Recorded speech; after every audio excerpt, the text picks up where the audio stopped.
Hey everybody, this is Josh Runquist here for Heavy Debriefings, and it's time to talk about my top 10 albums of 2007. And this is going to be a rough one to go through for two particular reasons. For one, this is the year I graduated high school, which is now 16 years ago. I'm not okay with that. And second, as I am recording this, and it's technically past midnight as I'm recording this, yesterday there was some rather disturbing news that came out about the band that I have at number 1. And while not all the evidence is out there, we don't know what is innocence and what is guilt, I'm still gonna plow through for what is my number 1 album of 2007, although my mind will change if some details go into a different direction. I'm being as elusive as possible, as I don't want this video to be talked about in a different light than I want it to. I want these to always be about praising bands and praising albums that mean something to me, but I have no problem putting the kibosh on bands that do some things that I'm not okay with. And if it turns out that they are, and they let other members of that band do some things that are not okay, I'm happy to say goodbye to them. But now that that unpleasantness is over, until we get to the number 1 spot, and if you haven't figured it out, you'll figure it out, let's get into number 10. Coming in at number 10 is Horse the Band with A Natural Death, the penultimate album for the band, the album I discovered them with, and I only got to see them on the tour that they were doing for this album, opening up for the band that will be at number 1 on this list, which, again, I'm having a hard time talking about. I apologize. But getting back into Horse the Band, I love what they do. It's a mixture of progressive metal, metalcore, and of course, Nintendo 8-bit and 16-bit sounds. For some people, this'll be annoying as hell. For others that are gamers, especially of a certain era, you will find something to really love and appreciate here. Or if you love that abstract lyrical concepts as well too, sometimes it's not so abstract, other times it's filled with a vivid imagination, you might be able to find something to appreciate along with this as well too. Horse the Band pretty much started to skyrocket into popularity and then faded away just as fast. Never really learned why, and it's really sad that they did, because I thought they created some magnificent music, and even though it won't make my list, their final album, Desperate Living, is a fantastic atmospheric album. But this is the most Horse the Band sounding album that they created. And I really love what they did here. And if you're a gamer, or if you love that 8-bit, 16-bit sound, and you also want to hear that combined with some progressive metalcore, this is an album and a band you need to check out. Coming in at number 9, and sadly up to this point this will be the final album that you'll see them for this series, Symphony X with Paradise Lost. They have 3 of the best albums in progressive power metal: Divine Wings of Tragedy, The Odyssey, and finally, Paradise Lost. The very down-tuned, more metal than progressive metal and symphonic metal sounding album that almost shows off more of their thrash and heavy metal side more than anything else. But also, on the flip side, they also have some great orchestral and symphonic moments, and of course, one of the greatest ballads in progressive metal with the title track, Paradise Lost. This is the album that skyrocketed Symphony X into what they became. And while personally I feel like they never hit this level again, at least so far, my hopes are up for the next Symphony X album, this is the crowning achievement for Symphony X. This is their best work.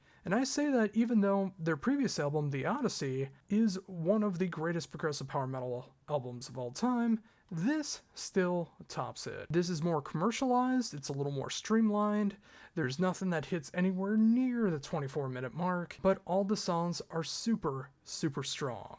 They're catchy, they're absolutely mind-blowing.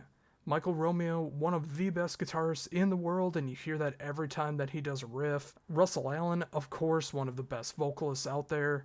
His clean vocals are absolutely insane, and when he adds just the right amount of rasp, it just works so well. Yeah, this is the best Symphony X album, and if you've never checked him out, why don't you go check out why? At number 8 is Bad Religion with New Maps of Hell. I'll keep this one short and sweet, just like the album. This showcases everything that I love about Bad Religion in one album. Whether they do the fast songs, the mid-tempo songs, which are their best ones, a little bit slower, but yeah, that fast to mid-tempo to fast, the best elements of Bad Religion, and it's all throughout this album. Brooks Wackerman is absolutely phenomenal on this album, some of the only double bass that you'll hear in Bad Religion, and of course, those glorious three-piece vocal harmonies that you won't hear in any other punk band. Bad Religion is my favorite punk band, and if you need to understand why, all you need to do is check out this album. At number 7 is Porcupine Tree with Fear of a Blank Planet, and unfortunately, this is the last time you're going to see Porcupine Tree on this list. The last 2 albums in the Porcupine Tree discography are good, but not good enough for their respective years. This is the last good Porcupine Tree album, and it is one of my favorite Porcupine Tree albums.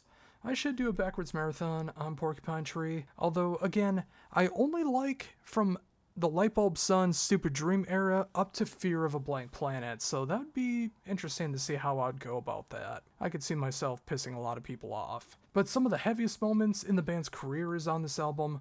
Of course, their 17-minute epic Anesthise, I'm sorry for butchering that, is just a sheer masterpiece. There's so many great songs, be it the title track, be it Sleep Together, My Ashes. Every song on this album, which I think I listed all of them, there's only 5 tracks, is stellar in their own particular ways. And in a way, this kind of almost does feel like the final album of this era of Porcupine Tree. As the album that came after this, The Incident, does feel to me like an album that they just needed to get out of their systems and then be done for a while. And then their latest album is fine. But this, though, this is some of the best work that they did, and this is probably number 2 for me, right behind In Absentia. And if you've never checked out Porcupine Tree, this is an excellent way to start off. Coming in at number 6 is Darkest Hour with Deliver Us, the final time you'll see the band on this list. And everything that I said about their previous album back in 2005 also applies here.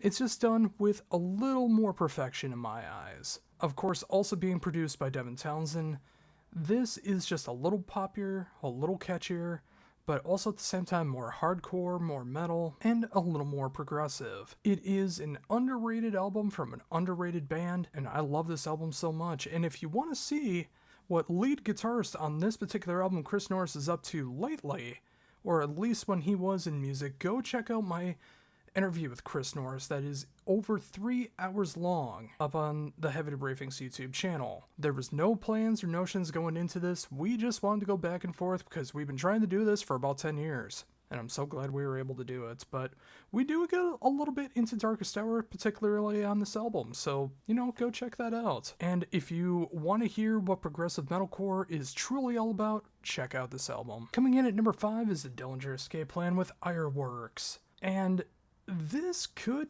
be the best Dillinger Escape Plan album from start to finish. The reason I love it so much is its diversity.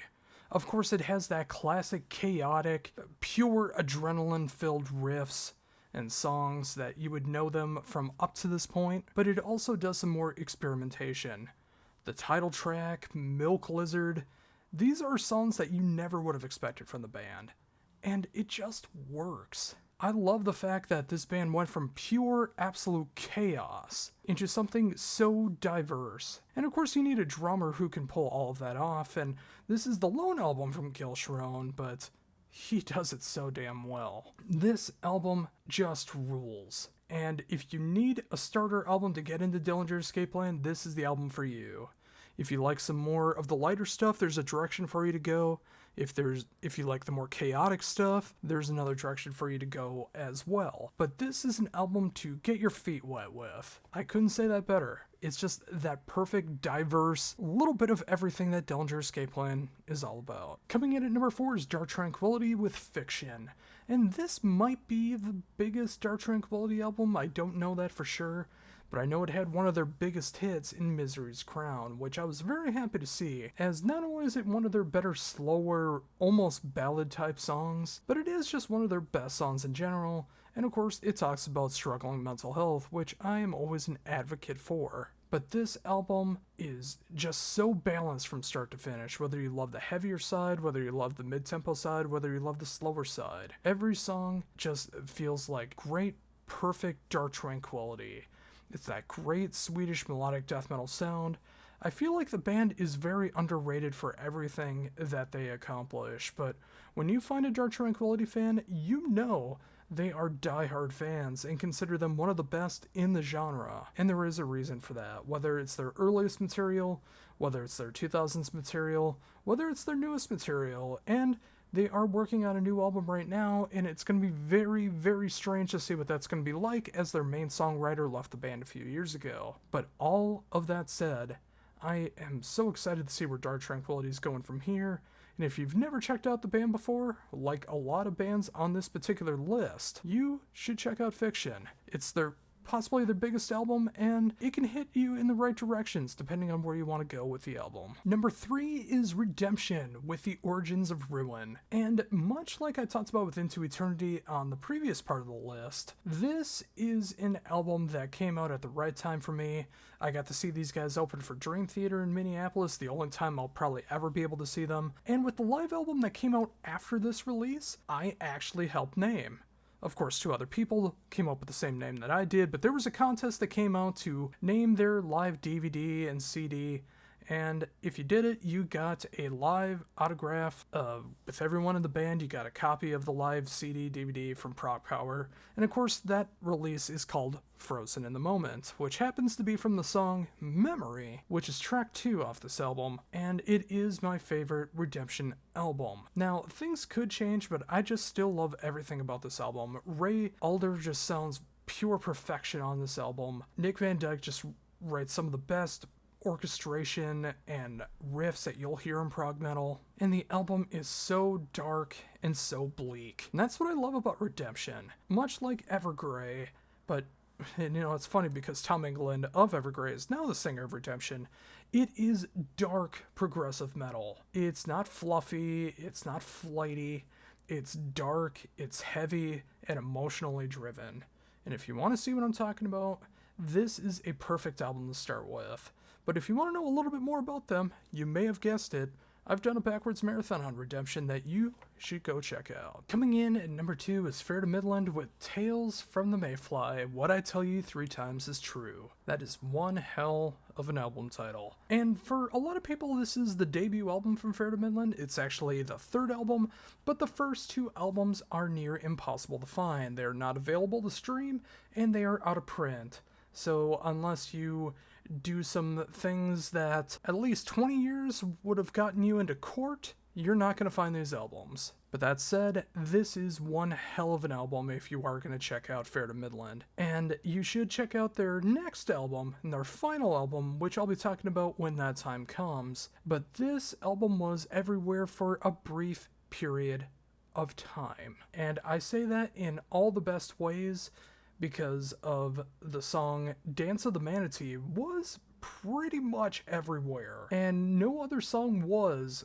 a bigger hit than that from the band, which is unfortunate because I do love that song, but there's so many other songs off the album that deserve that recognition. I got to see the band twice, and they always did absolutely phenomenal shows, and it was so sad that in 2013 they had to break up. And as there's only 2 real albums to go check out, at least on streaming, unless you really have the funds to be able to get the physical versions, or again, if you do some things that could have gotten you into court a long time ago, you're never going to hear those. So you should check out this album.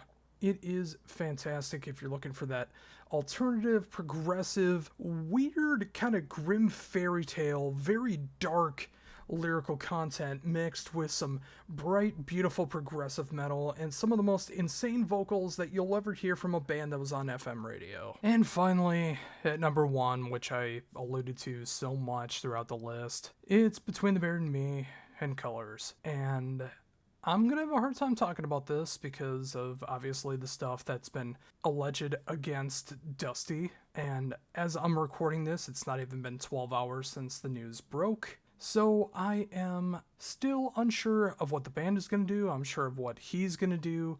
I'm unsure of what's going to happen with the case at all, if there's even going to be a case, or what's going to happen. So rather than waiting to see what's going to happen, I wanted to share what could be potentially my last final moments where I talk about this album in a positive light. And I'm going to be doing the same with their next album, The Great Misdirect, which comes in at number 2 on my top 10 of 2009 list. I know I'm spoiling it, but I'm also going to be recording that ahead of time, just because, again, I don't know what's going to happen.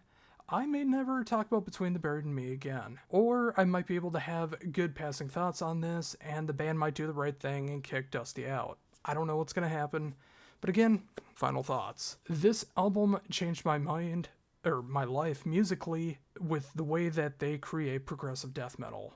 They were able to incorporate so many different twists and turns and sounds, vocal styles, guitar styles, drumming, that influenced me in such a great way. I still feel White Walls is one of the greatest album closers to ever be on an album.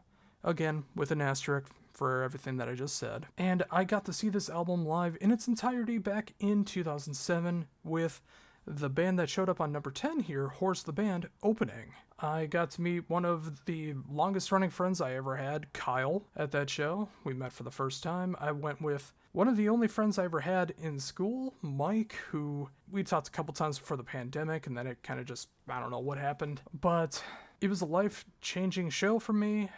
Between the Buried and Me was a life-changing band, and this is the best Between the Buried and Me album. You might have other favorites, but I do feel like this is the best album that they've ever put out. It's technically one song, although there's different movements that are separated into different tracks, but it is considered one song. And take all of the recent news out of the picture, it is a damn fine album. It still hurts me right now because, again, it's only been like less than 12 hours since the news broke about this, and I'm having a hard time talking about this, but again, I just wanted to get my final positive thoughts about the band, and if you can separate the art from the artist, absolutely check out this album. For me, I'm having a tough time doing this, but I still consider it my number 1 album of 2007. And if you want to know why, just check it out for yourself and make your own judgment. And there you go, folks, my top 10 albums of 2007. What do you think? Do you agree, disagree? Did you find any new discoveries in this list? Or do you want to berate me for how wrong my own personal opinion is? Let me know down below. And of course, like, comment, share, subscribe. And I do apologize for the anticlimactic feel of this list. Again, as of recording this, it still really hurts to read the news, so probably when I talk about that particular album in 2009, it's gonna hurt just as much, and I'm probably gonna just do a very brief description. But until that list, until the top 10 albums of 2008, an album review, a band interview, another top 10 list, or anything else that I put up here on the Heavy Debriefings YouTube channel. For Heavy Debriefings, this is Josh Runquist saying, see ya.